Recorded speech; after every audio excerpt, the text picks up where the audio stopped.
이번 시간에는 자신을 나타나게 하는 귀신을 찾아서 쫓아내는 법에 대해서 말씀을 전합니다. 예수를 믿고 성령으로 거듭난 성도는 영역으로 부지런해야 됩니다. 자신이 영적으로 나타내지고 있다면 영안을 열어 분별해야 됩니다. 분별해서 빠른 시간 내에 조치를 해야 됩니다. 왜냐하면 잘못된 영은 시간이 지나면 지날수록 흐름을 흐를수록 강하게 자리 잡기 때문입니다. 우리 현실적으로 겪는 여러 가지 문제는 우리의 영, 즉 속사람과 직접적으로 연관을 가지고 일어나는 것입니다. 영적으로 나태해진다면 영적으로 나태하게 하는 영이 자신에게 역사한다는 겁니다. 자신을 망하게 하는 영이 역사한다는 겁니다. 영적으로 나태하게 하는 영이 자신의 전인격을 지배하여 영적으로 나태하게 하는 것입니다. 그렇기 때문에 다양한 삶의 형태를 이해하려면 반드시 영적인 것에 대한 지식이 있어야 됩니다. 우리 안에 역사하시는 성령님은 물론이고 자신의 영, 속사람과 악한 영에 대해서 잘 알고 깨닫고 대처하려고 해야 되는 것입니다. 성도는 영적 세계에 열려야 성공할 수가 있는 것입니다. 우리는 영적 속에, 보이지 않는 영적 속에 잠겨서 살기 때문입니다. 그리고 진정한 양심과 가책과의 차이에 대해서도 구분할 수 있어야 됩니다. 성령의 지배하에 한 단계 깊은 차원으로 매사를 보아야 됩니다. 진정한 양심 또는 양식은 성령이 우리를 자극하여 하나님이 기뻐하시는 일을 하도록 고무하고 격려하는 성령의 이끄심입니다. 그러나 가책은 우리가 죄를 지어 하나님을 근심케 하려 했을 때 그 죄를 회개하도록 성령께서 영에 부담을 주는 것입니다. 가책을 받게 되면 우리 영은 위축을 받아 가라앉게 됩니다. 그런데 그 고무되는 것과 가라앉는 것에는 구분해야 되는데 이 게으른 영이 지배받으면 이런 걸 제대로 구분을 못합니다. 게으른 영의 영향으로 영이 무뎌지기 때문입니다. 영적 지각은 성도들에게 주어지는 가장 강력하고 애매한 열쇠입니다. 이것은 무기력함과 죄에 대한 근본적인 원인을 파헤쳐야 하는 열쇠입니다. 게으른 영이란 우리의 속사람이 충분히 깨어나지 못한 상태에 머물러 있게 하도록 악 영향을 끼치는 악한 영을 말합니다. 이런 영의 영향을 받은 사람은 그 삶이 마치 조는 사람과 같이 선명하지 못하고 흐리합니다.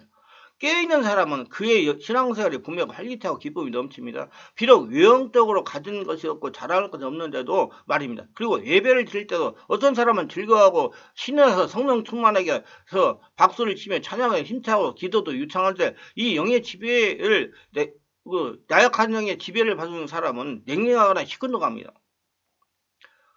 저 의지가 약한 것처럼 보입니다.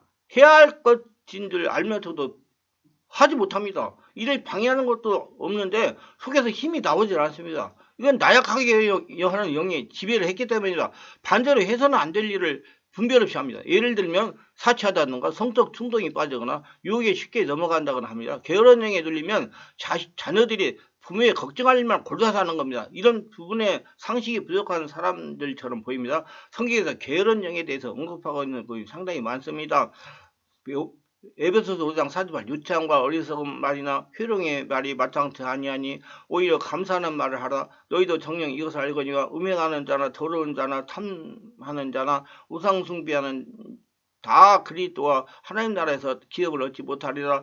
누구든지 헛된 말로 너희를 속이지 못하게 하라. 이로 말미암아 하나님의 진노가 불순종 아들들에게 임하나니 그러므로 그들과 함께 하는 자가 되지 말라. 너희가 전에 어둠이든 이제는 주 안에서 빛이라. 빛이 자녀를 행하라. 게으른 영이 우리 가운데 역사하게 되면 까닭은 크게 두 가지가 있으면 첫째, 영이 깨거나 본 경험이 없는 사람, 성령이 세례를 받지 못하고 성령이 충만하지 보지 못한 사람이다. 경험이 없기 때문에 영에 대한 자각이 없습니다.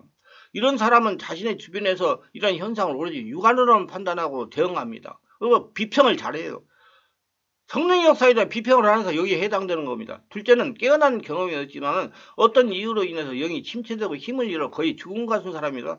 어떤 이유란 충격을 받는다든지 상처를 받는다든지 직장에서 실직을 했다든지 사랑하는 사람이 갑자기 죽었다든지 하는 상황을 들 수가 있습니다. 성령님은 물과 같아서 우리 심령에 잔잔하게 흘러 들어옵니다. 때로는 경영과 같아 급하게 돌진해 오기도 하지만은 이런 것은 예외적이고 일반적으로는 스미들이 그렇게 살며시 다가옵니다. 성령의 역사에 대해 바르게 알아야 할 것은 최초 성령의 역사는 비인격적입니다. 어느 정도 장악이 된 이유는 인격적으로 역사합니다. 그렇기 때문에 성령 역사를 잘 못 받아들여요. 사람이 왜 교회에서 자꾸 성령 역사는 평안하고 인격적이라고 말하기 때문에. 근데 성령은 최초에는 비인격적입니다. 딱 점령하면 여러 가지 이상한 일이 일어납니다. 성령은 마음을 열고 사모해 받아들일 때 역사를 강하게 합니다. 그러므로 영이 깨어있지 못하면 이런 것들을 제대로 느끼지 못하기 때문에 또 일어나더라도 받아들이지 못하기 때문에 성령의 역사를 받아들이지 못합니다. 영의 흐름을 느끼지 못하는 마음을 굳어진 마음이라고 합니다. 영이 바위처럼 굳어져서 물이 스미지 못하고 흘러가 버리는 겁니다. 우리 자신에게 이러한 게으른 영이 역사하지 못하게 하는 방법은 9가지를 생각해 볼 수가 있어. 첫째, 영과 진리로 공동 예배입니다. 저는 항상 이렇게 봐요. 성도는 예배가 제일 중요하다는 겁니다. 예배를 영과 진리로 드리면서 성령으로 충만 받는 겁니다. 이건 자신을 위해서 드리는 거예요. 누굴 위해서 하는 거 아닙니다.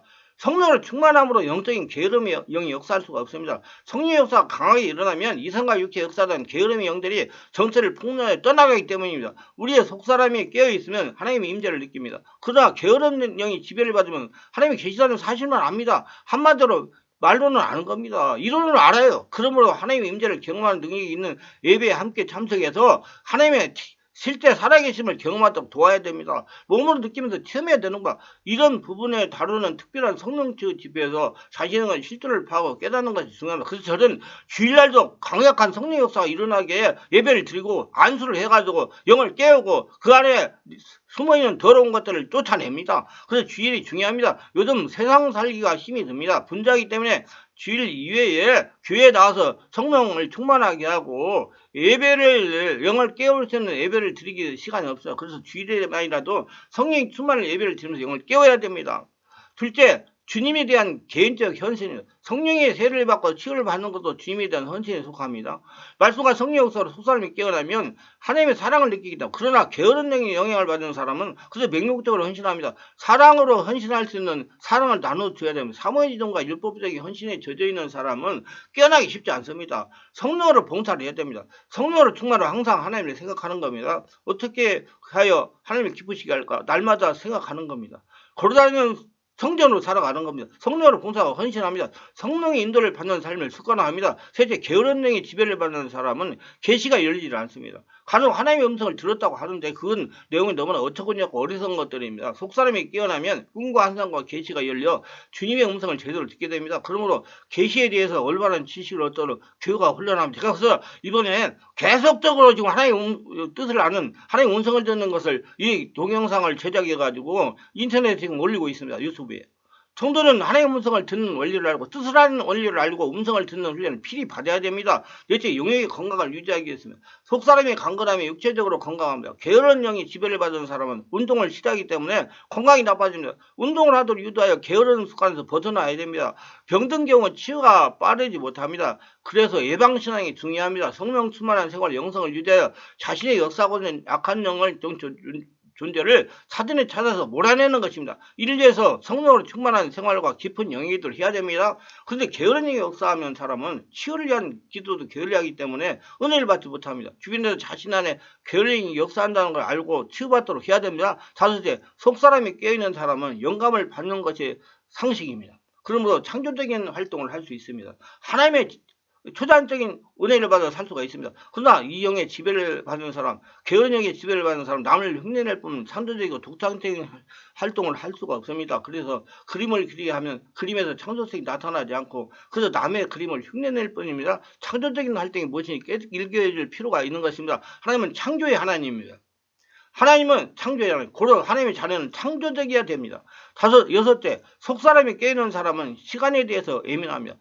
시기와 타이밍을 잘 파악하여 시기를 놓치지 않습니다. 그리고 미래에 대해서 관심이 많으며 미래를 준비를 잘합니다. 그러나 게으른 영의 지배를 받는 사람은 과거의 아픈 기억에 매달려 미래를 보려고 하지 않습니다. 결혼한 부부라면 과거의 일로 자주 다툽니다. 사소한 말다툼이라 해도 항상 과거의 일들을 들먹입니다. 과거의 얽매여 벗어나지 못합니다. 다가오는 미래에 대한 긍정적인 가치관을 만들어줘야 됩니다. 일곱째, 속사람이 깨어있는 사람은 상대방의 태도나 말을 통해서 그 사람이 가지고 있는 강점을 느낍니다. 말하지 않아도 얼굴빛만 보아도 상대방이 지니고 있는 감정을 읽을 수 있습니다. 이런 감정적 교류를 통해서 서로 깊어집니다. 그러나 게으른 영, 나약한 영의 지배를 받는 사람은 이기적이어서 상대방에 대한 배려가 없습니다. 그래서 다른 사람들을 힘들게 하고 상처를 많이 줍니다. 이런 사람들을 위해서 대인관계의 기술을 익히도록 교육을 시켜야 됩니다. 여덟째, 속사람이 깨어있는 사람은 건전한 결혼 생활을 합니다. 결혼은 하나님과 우리의 관계를 이 땅에서 상징적으로 보여주는 제도입니다. 결혼 생활을 통해서 우리는 하나님이 우리에게 향하시는 사랑을 깨닫게 됩니다. 그러나 게으른 영의 지배를 받는 사람은 결혼을 단순히 남녀의 육체적 결합 정도로 인식을 합니다. 그래서 불륜에 대해서 양심의 가책을 별로 받지 않습니다. 이런 사람들이 결혼을 주님과의 관계의 예표임을 일깨워 결혼의 신실함에 대해 이해를 시켜야 됩니다. 아홉째, 속사람이 깨어있으면 죄에 대해서 절제할 수가 있고 자신의 행동을 규모 있게 다스릴 수 있지만 이 나태하게 영의 지배를 받으면 그런 힘이 약화됩니다. 절제된 행동을 하도록 적당히 통제되고 건전한 의식을 갖도록 건강한 무리와 어울리도록 해야 됩니다. 게으른영의 지배를 받는 사람을 치유하기 위해서는 세 가지의 단계를 갖춰야 됩니다. 양육하고 성령 체험, 영적 원리 깊은 기도, 말씀 묵상. 사랑으로 접근하며 주님의 사랑, 성령의 은혜 체험.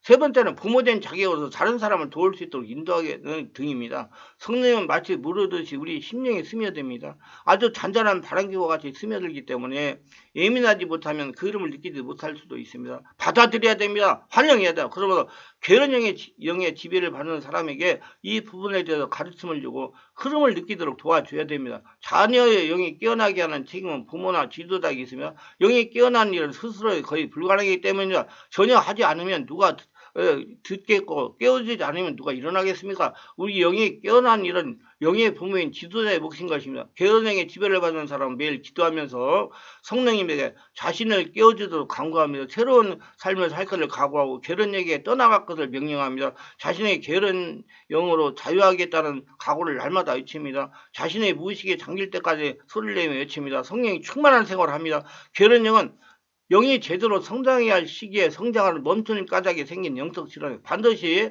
성령의 역사가 있어야 치유가 됩니다. 영적 성장은 일생을 거쳐 이루어지는 일이며 긴 세월 동안 어느 시점에도 이 영적 게으름에 빠질 위험은 누구나 가지고 있는 것입니다. 모든 질환이 그러하듯이 스스로 고치기 쉽지 않고 본인과 지도자가 함께 노력을 해야 됩니다. 시간도 걸리고 힘도 들지만 반드시 극복해야 됩니다. 그러지는 90% 게으른 영향을 받거나 지배를 당하고 있습니다. 심하면 사로잡혀 있다고 합니다. 이처럼 많은 사람이 가지고 있는 영적 게으름 모두 자유하게 되기를 바랍니다. 지금 아니 하더라도 언제든지 이 게으른 영의 영향을 받을 수 있다는 점도 이해해야 됩니다. 날마다 건강하게 꾸준히 운동하고 건강을 유지하듯이 언제나 어떻게 찾아올지 모르는 이 불청객을 방지하기 위해서 항상 성령이 충만하고 성령이 인도하시면 예민해야 됩니다. 이 말씀의 은혜가 되셨다면 구독, 좋아요를 부탁하며 제가 설교하여 동영상을 제작하여 유튜브에 올려 여러분들에게 전파하는 데 큰 힘이 됩니다.